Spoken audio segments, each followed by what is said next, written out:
Hey guys, I'm Frank with Easyflex, and today I'm going to show you how to install an Easyflex thermal expansion tank to your water heater. Welcome back. Let's get started.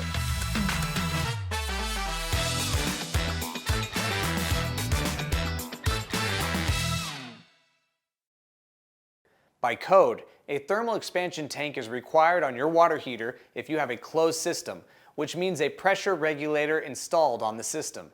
A thermal expansion tank is also required if you have a backflow preventer or check valve installed on the system. They come in 4.5 and 2.1 gallon capacities. Make sure you're using the right size tank per your water heater capacity and water pressure level.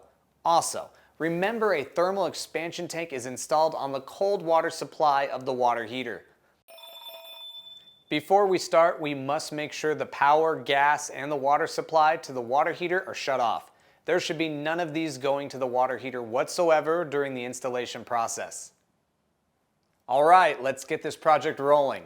Installing a thermal expansion tank is definitely a manageable project, but we'll have to prepare. Make sure we have all the parts and tools that are required for this job ready to go. Here's what you need: Easyflex thermal expansion tank, Easyflex water connectors, 2 adjustable wrenches, PTFE tape, water and air pressure gauges, an air pump, manual or electric, and a 3/4 inch threaded tee. Are we good? Okay, let's get going. Step 1. Before we do any installation, we have to check the pressure of the water system. We do this by connecting a pressure gauge to the house's water main. It should say about 50 psi. Step 2. For this installation, we're going to extend the tank out about 3 feet from the wall. Make sure all copper connections are properly soldered.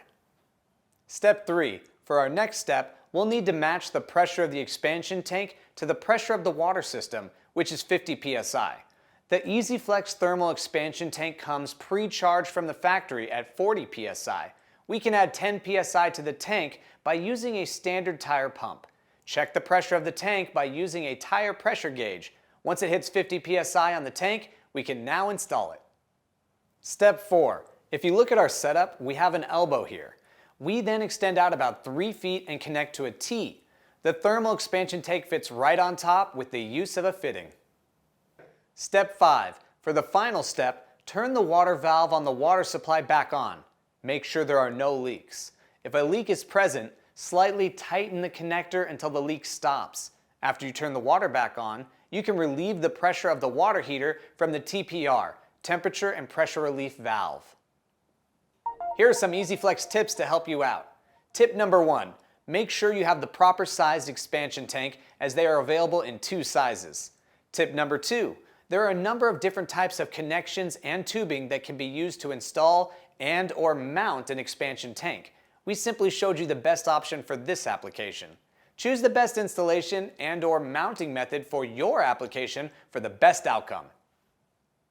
I hope I was able to show you how to properly install an Easyflex thermal expansion tank to a water heater.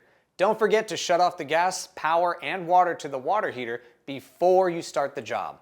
All the links to our products are in the video description below, and if you still have questions, give us a call. We'll be more than happy to help. For more Easyflex videos, don't forget to subscribe to our channel.